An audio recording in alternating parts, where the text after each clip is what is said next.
The first thing I noticed about the aliens wasn't their technology or their ships or even their weird blue skin. It was how they smelled like burnt coffee in old socks. You'd think beings capable of crossing the galaxy would have better hygiene, but apparently personal care wasn't high on their priority list. My name is Jake Morrison, and I used to be a janitor at the Pentagon. Used to be, because there's no Pentagon anymore. There's no Washington, D.C. anymore either, or New York, or Los Angeles, or pretty much any city you can name. The aliens, who call themselves the Zephyrians, made sure of that on what we now call Invasion Day. It started like any other Tuesday. I was mopping the floors on the third sublevel, the one where they keep all the really boring filing cabinets full of procurement reports and cafeteria inspection records. The kind of stuff that puts you to sleep just thinking about it. I had my earbuds in, listening to some old rock music, when the building started shaking. At first, I thought it was just another one of those military exercises. The Pentagon's always got something going on: helicopters landing, convoys coming and going, important people in expensive suits walking around like they own the place. But this was different. This shaking felt wrong, like the whole building was a snow globe someone had picked up and given a good hard shake. I pulled out my earbuds and that's when I heard the screaming. Not the kind of screaming you hear in movies, that dramatic, perfectly timed stuff. This was real screaming. The kind that comes from deep in your gut when you realize something terrible is happening and there's nothing you can do about it. It was coming from upstairs, from the main floors where all the generals and admirals and other important folks worked. I dropped my mop and ran for the stairs. My security badge got me through most doors in the building, perks of being invisible to the people who made the big decisions. As I climbed, the screaming got louder, mixed with alarms and the sound of things breaking. When I burst through the door to the main floor, I saw them for the first time. They were about 7 feet tall, skinny as telephone poles, with that blue skin I mentioned. Their heads were too big for their bodies, like someone had inflated a balloon and stuck it on top of a scarecrow. They had these huge black eyes that took up half their faces, and when they looked at you, it felt like they were seeing right through to your soul. But the weirdest part? They were wearing what looked like hazmat suits. Not high-tech alien armor or energy shields or anything like that. Just regular, everyday hazmat suits like the kind you'd see at a chemical spill. Yellow plastic with clear face shields, the whole 9 yards. There were maybe 20 of them in the main corridor, and they were just standing there, watching. Not fighting, not shooting laser guns, not doing any of the things you'd expect from an alien invasion. They were just observing. Like scientists studying lab rats. The real chaos was coming from the humans. Military personnel were running around like chickens with their heads cut off, shouting orders that nobody was following, trying to use weapons that apparently didn't work anymore. I saw Colonel Peterson, a guy who'd always been decent to me, trying to fire his sidearm at one of the aliens. The gun wouldn't even click. It was like the firing pin had just disappeared. One of the aliens turned its head toward me, and I swear I felt something brush against my thoughts. Not reading my mind, exactly, but more like someone gently knocking on the door of my consciousness. Then it spoke, and its voice came from everywhere and nowhere at once. "Do not be afraid," it said in perfect English. "We are not here to harm you. We are here to save you." Save us from what? I shouted back, surprised by my own courage. The alien's head tilted slightly, like a dog hearing a strange sound. "From yourselves." That's when the lights went out. Not just in the Pentagon, but everywhere. Every light, every screen, every electronic device on the planet just stopped. The aliens had some kind of electromagnetic pulse weapon, but it was surgical. It didn't fry the electronics, it just turned them off. Like someone had found the master switch for human civilization and flipped it. In the darkness, I heard the alien's voice again, but this time it was inside my head, as clear as if someone was whispering directly into my ear. "We apologize for the inconvenience," it said. "This will be over soon." And it was. By the time the sun came up the next morning, it was all over. The Zephyrians had taken control of every major city on Earth in less than 24 hours. They didn't use violence, they didn't need to. They just turned everything off and waited for us to surrender. Which we did, pretty much immediately. The president, what was left of the government, anyway, held a press conference that afternoon. It was broadcast on every working television and radio on the planet, though how they managed that without any working electronics was beyond me. The aliens had their ways. My fellow Americans, the president said, looking like he'd aged 10 years in one day, and citizens of the world. We have been contacted by a race of beings calling themselves the Zephyrians. They come in peace, and they have offered to help us solve the many problems facing our planet. Help us solve our problems. That's what they called it. What they actually did was put us all in what they called protective custody. They built these huge dome cities, appeared overnight, like they'd been assembled by invisible hands, and moved entire populations into them. The domes were comfortable enough, I guess. Clean air, plenty of food, nice apartments for everyone. But you couldn't leave. The exits were sealed, and the walls were made of some kind of material that looked like glass but was harder than steel. They told us it was for our own good. That humans were too violent, too destructive, too dangerous to be left to our own devices. They showed us videos of war, pollution, climate change, poverty, disease. All the things we'd done to ourselves and our planet over the centuries. Look at what you have accomplished, they said during their daily broadcasts. In less than 200 years, you have managed to poison your own air, contaminate your own water, and drive countless species to extinction. You wage war over resources that should belong to all. You allow millions to starve while others live in excess. You are a species in crisis, and you cannot be trusted to solve that crisis on your own. They weren't wrong. That was the worst part. Everything they said was true. But being right didn't make it any less of a prison. I ended up in Dome City 47, which used to be somewhere in Kansas. About 50,000 people lived there, all of us assigned jobs based on what the Zephyrians determined were our optimal skill sets. I was still a janitor, which I guess made sense. Some skills are universal. The dome was nice enough. Clean streets, perfect weather, controlled by the aliens, of course, and plenty of entertainment. They had movie theaters, libraries, restaurants, even a bowling alley. Everything you needed for a comfortable life, as long as you didn't mind living in a cage. Most people adapted pretty quickly. Humans are good at that, adapting to whatever situation they find themselves in. After a few months, some folks were actually praising the Zephyrians for saving us from ourselves. They called them liberators, saviors, benevolent guardians. I called them captors. That's how I met Sarah Chen. She was a former Air Force pilot, shot down over Afghanistan 3 years before the invasion. She'd been working as a flight instructor when the Zephyrians arrived, and like me, she wasn't buying their salvation story. "They're not here to save us," she said one evening as we sat in the dome's Central Park, watching the artificial sunset paint the sky in shades of orange and pink. "They're here to replace us." I'd been thinking the same thing, but hearing someone else say it out loud made it more real. "Replace us how?" "Think about it," she said, her dark eyes intense. "They could have wiped us out completely if they wanted to. Could have just sterilized the whole planet and started over. But they didn't. They captured us, studied us, put us in these human zoos. Why would they do that unless they needed something from us?" "Maybe they're just being humane," I suggested, though I didn't really believe it. Sarah snorted. "Humane? They've turned us into pets. No, there's something else going on here. Something they're not telling us." She was right, of course. There was always something else going on with the Zephyrians. I found out what it was about 6 months later, when I stumbled into a restricted area of the dome while doing my late-night cleaning rounds. It was supposed to be a storage room, according to my work assignments. Just boxes of supplies and equipment. But when I opened the door, I found something else entirely. It was a laboratory.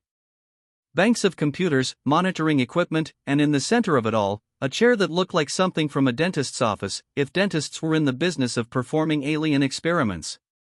The chair was occupied. Mrs. Henderson from apartment 3B was sitting in it, her eyes closed, electrodes attached to her temples. She was about 70 years old, a retired teacher who'd always been kind to me. She looked peaceful, almost serene, but there was something wrong with the picture. She wasn't moving. Not breathing, not blinking, nothing. Fascinating, isn't it? A voice said behind me. I spun around to find one of the Zephyrians standing in the doorway. This one was different from the others I'd seen. Instead of the hazmat suit, it wore what looked like a lab coat, and its skin was a deeper shade of blue, almost purple. She's not dead, the alien continued, its voice still coming from everywhere at once. She's elsewhere. Elsewhere? I managed to croak. Her consciousness, her memories, her experiences, they're all being preserved. Catalogued. Studied. When we're finished with this species, we'll have a complete record of what it means to be human. The words hit me like a punch to the gut. You're killing us. We're preserving you, the alien corrected.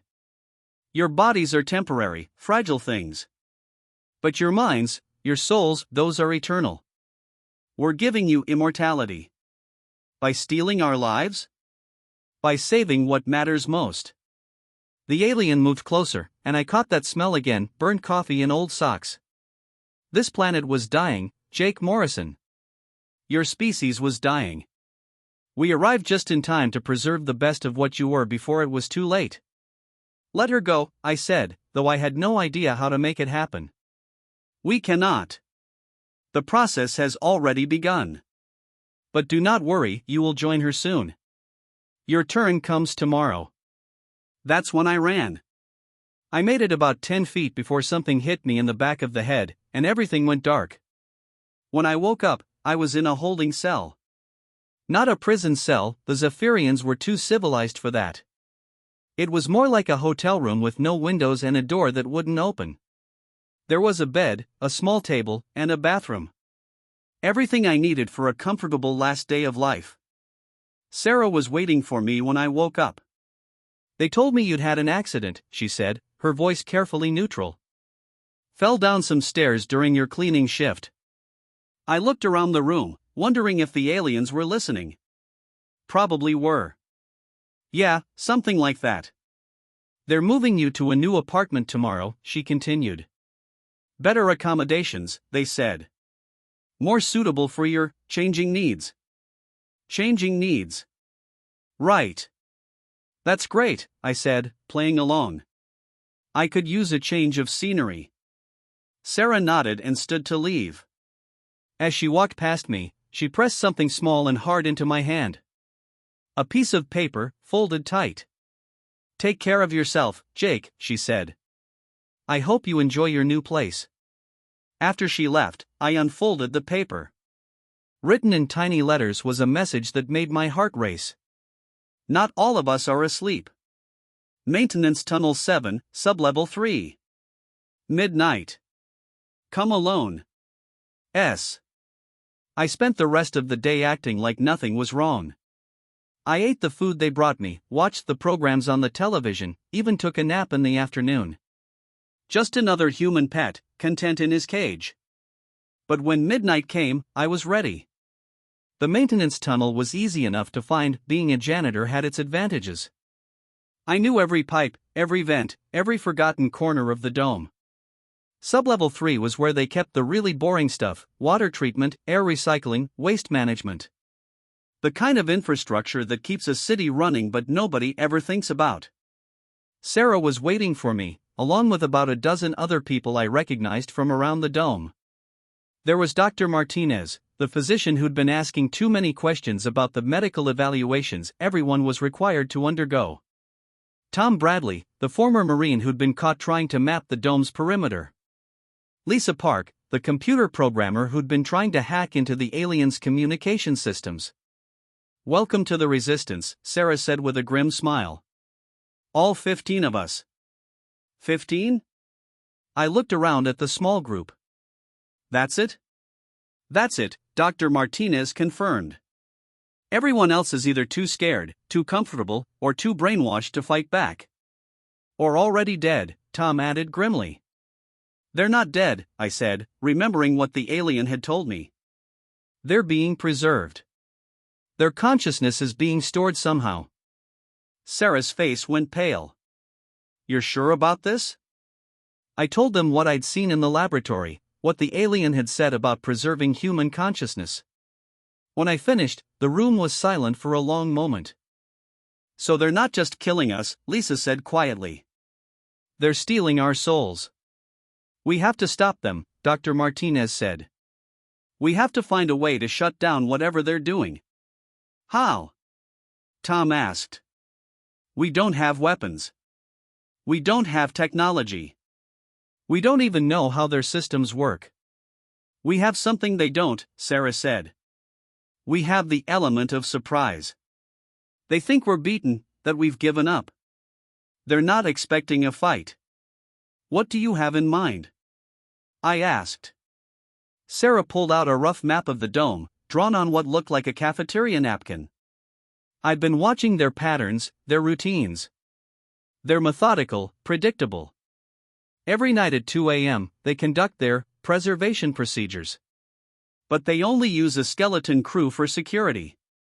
If we can get to the control center, maybe we can shut the whole thing down. And then what? Dr. Martinez asked. Even if we stop them here, there are dozens of other domes. Hundreds of thousands of people. Then we figure out how to warn them, Sarah said. How to fight back. How to take our planet back. It was a long shot. Hell, it was barely even a shot. But it was the only chance we had. We spent the next 2 hours planning. Tom and Lisa would create a distraction on the other side of the dome, something to draw the aliens' attention.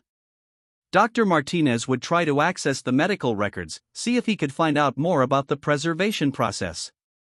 Sarah and I would go for the control center. It wasn't much of a plan, but it was what we had. At 1:45 a.m., we moved out. The dome was eerily quiet at night. The artificial daylight had been replaced by a soft, blue glow that seemed to come from the walls themselves. Our footsteps echoed in the empty corridors, and every shadow looked like it might be hiding an alien guard. We made it to the control center without incident. The door was locked, but Lisa had taught me a few tricks about electronic locks before we split up. It took me about 10 minutes to get it open, 10 minutes that felt like 10 hours. Inside, the control center looked like something from a science fiction movie. Banks of monitors showing different views of the dome, status displays with alien symbols that meant nothing to me, and in the center of it all, a chair that looked suspiciously like the one I'd seen in the laboratory. Jake, Sarah whispered, her voice tight with fear. Look at this. She was standing in front of one of the monitors, her face pale in the blue light. The screen showed a grid of small squares, each one containing what looked like a photograph. But as I got closer, I realized they weren't photographs. They were faces. Human faces, hundreds of them, all with their eyes closed, all looking peaceful. It's them, I said. The people they've taken. There are thousands of them, Sarah said. My God, Jake, how many people have they already processed? I was about to answer when the lights in the room suddenly brightened, and a familiar voice filled the air. You should not be here. We turned to find 3 Zephyrians standing in the doorway. The one in the center was the same alien I'd encountered in the laboratory, still wearing that lab coat. You should have waited your turn, it continued. The process would have been painless. Now things must be more difficult. Let them go, Sarah said, her voice steady despite the fear in her eyes. All of them. Let them go and leave our planet. The alien's head tilted in that strange way they had. Impossible. The preservation process cannot be reversed. Those humans you see on the screen, their consciousness has been extracted, catalogued, stored. Their bodies are empty shells now, kept alive only by our machinery. You're monsters, I said. We are saviors, the alien replied. Your species was destroying itself and its planet. We arrived just in time to preserve the best of what you were before it was lost forever. You had no right, Sarah said. We had every right. We are the shepherds of the galaxy, the preservers of civilization. We have done this before, on dozens of worlds. We will do it again. That's when I noticed something. The alien was talking more than before, explaining itself in a way that seemed almost nervous. Like it was trying to convince us of something. How many worlds? I asked. Dozens, the alien repeated. Hundreds. Whenever we find a species on the brink of extinction, we preserve them. We save them from themselves. And what happens to their planets after you're done? The alien was quiet for a moment. The planets recover. Without the destructive influence of their original inhabitants, they heal. They thrive. And you move in. We are the caretakers of the galaxy. It is our responsibility to ensure that no more worlds are lost to the ignorance and violence of their inhabitants. I looked at Sarah, and I could see the same realization in her eyes that was dawning on me. The Zephyrians weren't just collecting human consciousness for preservation. They were collecting planets. Earth was just the latest addition to their galactic empire. You're not saviors, I said. You're colonizers. The alien's black eyes seemed to flicker. We are whatever we need to be. That's when the alarms started. The sound was deafening, a wailing siren that seemed to come from everywhere at once. Red lights flashed throughout the control center, and the monitors began showing images of chaos throughout the dome. What's happening? Sarah shouted over the noise. The alien was frantically working at one of the control panels, its long fingers dancing over symbols that meant nothing to me. Impossible, it muttered. The containment field is failing. What containment field? The one that keeps your people docile. The one that suppresses their natural aggression and curiosity. Something is interfering with the signal. I looked at the monitors and saw what the alien was talking about. All over the dome, people were emerging from their apartments, looking around in confusion and anger. They were talking to each other, arguing, some of them even fighting. The peaceful, compliant prisoners were waking up. Tom and Lisa, Sarah said with a grin. They must have found the right system to sabotage. The alien turned to us, its face twisted with something that might have been fear. You do not understand what you have done. Without the pacification field, your people will destroy themselves. They will tear the dome apart. Maybe, I said. But at least they'll be free to make that choice. The alien reached for something on its belt, but Sarah was faster. She tackled it to the ground, and the two of them rolled across the floor in a tangle of arms and legs. The other two aliens moved to help their companion, but I was already at the control panel, pressing buttons and switches at random. I had no idea what I was doing, but I figured anything I could break would be a good thing. The screens around me flickered and changed, showing different views of the dome. I saw people streaming out of their apartments, gathering in the streets, looking up at the artificial sky with expressions of anger and determination. I saw Tom and Lisa running through the corridors, pursued by a group of aliens in hazmat suits.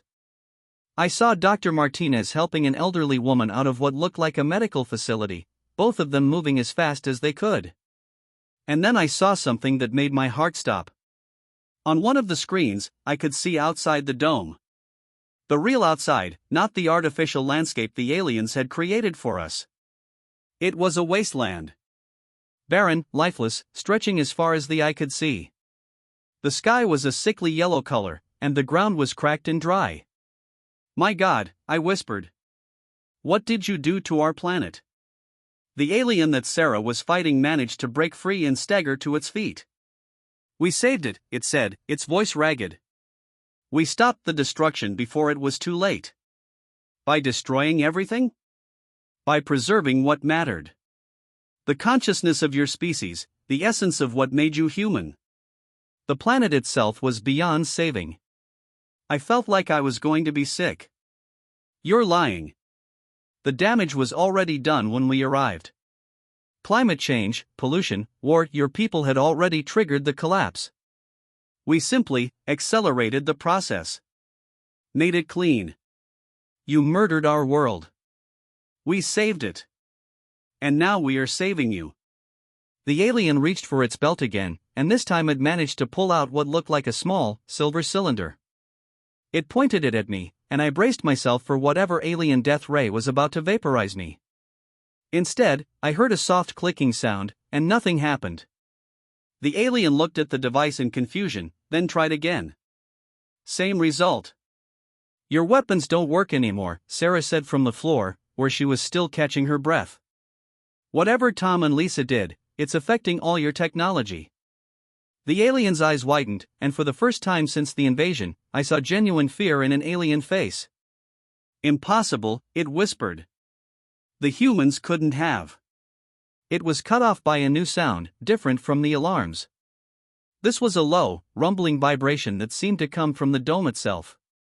The walls began to shake, and dust fell from the ceiling. What now? I asked. Sarah pulled herself to her feet and looked at the monitors.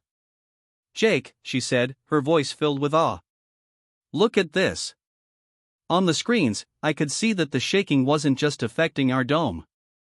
It was affecting all of them. Dozens of domes scattered across the wasteland that used to be Earth, all of them shaking, all of them flickering like dying light bulbs. The containment fields are failing everywhere, the alien said, its voice barely a whisper. The humans are waking up. All of them. How many people are in those domes? I asked. 7 billion, the alien replied. The entire surviving population of your species.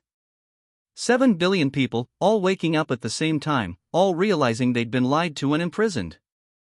All getting angry. The rumbling grew louder, and cracks began to appear in the walls of the control center. Through the monitors, I could see similar cracks spreading across the other domes. The structures can't handle the resonance, the alien said. If all the humans become active at once, the sympathetic vibrations will cause a cascade failure. You mean the domes will collapse? Sarah asked. All of them. Simultaneously. I looked at the monitors again, at the 7 billion people who were about to be buried under the rubble of their own prisons. Can you stop it? The alien shook its head. The process has gone too far. The only way to prevent complete structural failure would be to restore the pacification field, but your sabotage has made that impossible. Then we're all going to die, Sarah said. Not all of us, the alien said quietly. The Zephyrians will survive. We always do. That's when I got the idea. It was crazy, probably impossible, but it was the only chance we had. What if we don't try to stop it? I said. What if we help it along? Sarah looked at me like I'd lost my mind. Help it along? Jake, you're talking about killing 7 billion people. No, I said, my mind racing. I'm talking about freeing them. Look at the monitors, the domes aren't the only things shaking. Look at the ships. She followed my gaze to the screen showing the exterior of the domes. In the distance, I could see the Zephyrian ships, massive triangular vessels that had been sitting motionless since the invasion. But now they were moving, rocking back and forth like boats in a storm. The resonance is affecting them too, I said. If we can amplify it somehow, make it stronger. You want to bring down their ships? The alien asked, its voice filled with disbelief. Impossible. Zephyrian vessels are designed to withstand everything except the combined psychic energy of 7 billion pissed-off humans, I finished. The alien's eyes widened. You cannot be serious. I'm dead serious. You said it yourself, humans are naturally aggressive and destructive. You've been suppressing that for months, storing it up like water behind a dam. What happens when the dam breaks? Chaos, the alien whispered. Destruction. Death. Maybe. Or maybe something else. Maybe the thing you've been afraid of all along. I turned to the control panel and started pressing buttons again, but this time with purpose. I didn't know what most of them did, but I could see the readouts changing, the numbers climbing higher and higher. What are you doing? Sarah asked. Amplifying the signal, I said. Making it stronger. If the resonance can affect the domes and the ships, maybe it can affect more than that. You're going to kill us all, the alien said. Maybe. But at least we'll die free. The rumbling grew louder, and the cracks in the walls spread further. On the monitors, I could see the same thing happening throughout the dome complex. People were running, screaming, trying to find shelter as their prisons began to collapse around them. But something else was happening too. The ships were moving more violently now, spinning and tumbling through the air like leaves in a hurricane. Some of them were already crashing to the ground, their hulls cracked and broken. "It's working," Sarah said, her voice filled with amazement. "The ships are falling."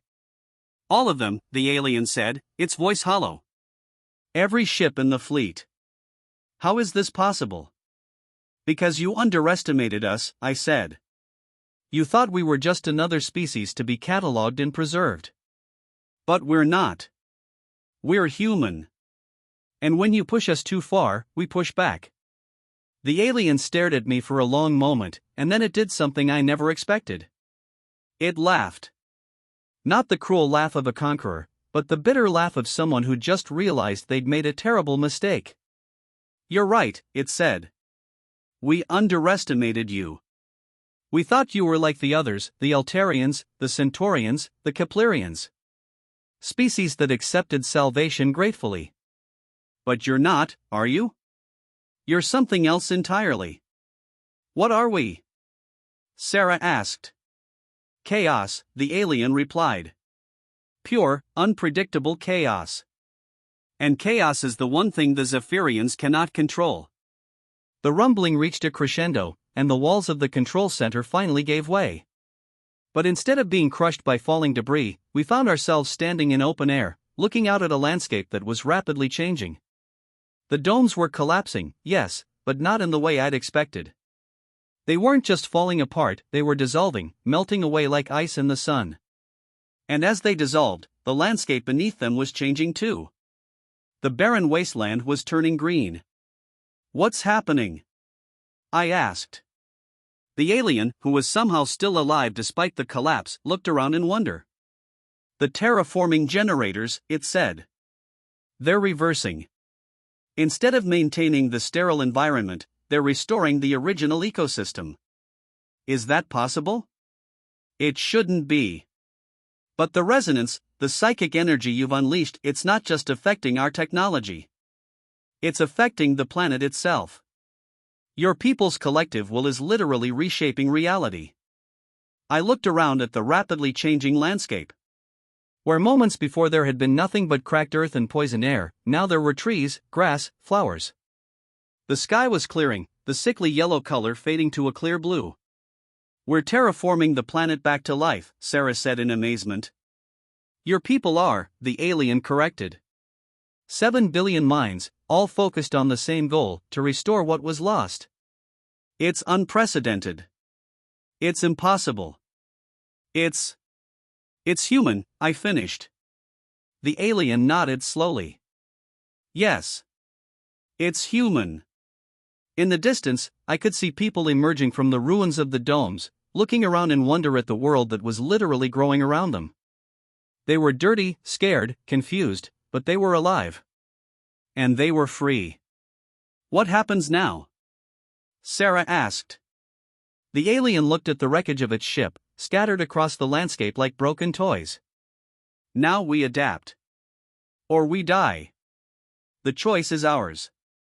"And the people you preserved? The consciousness you stored?" "They're still there, in the memory banks. But without the infrastructure to maintain them." The alien shrugged. "They will fade. Unless what? Unless your people can find a way to restore them. To bring them back. But that would require technology we don't have, knowledge we don't possess." "Then we'll figure it out," I said. "We're good at that, figuring things out when we have to." The alien looked at me with something that might have been respect.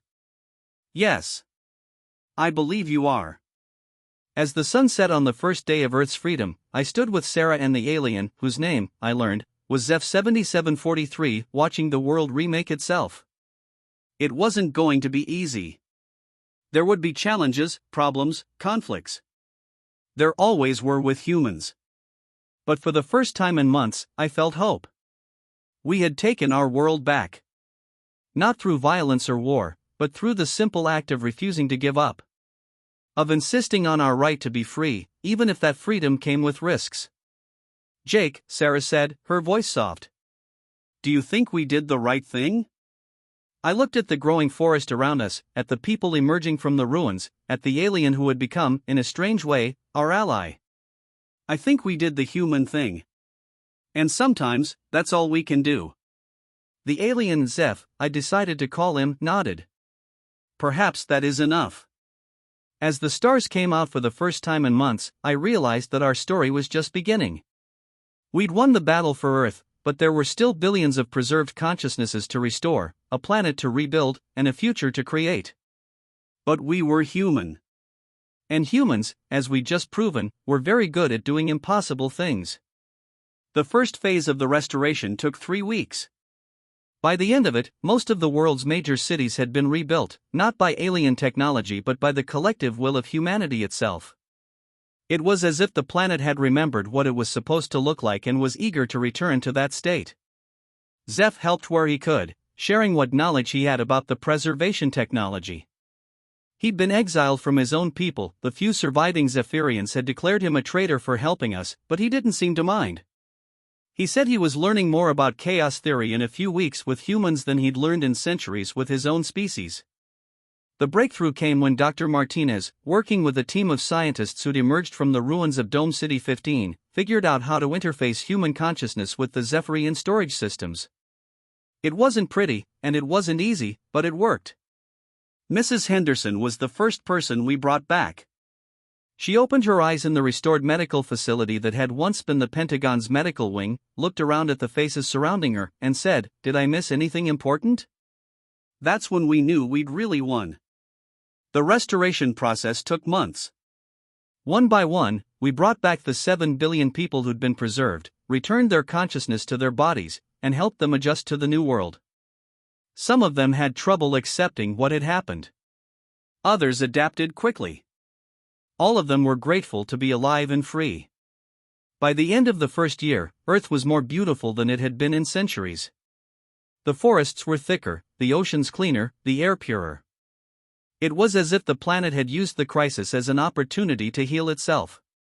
And humanity had healed too, in its own way.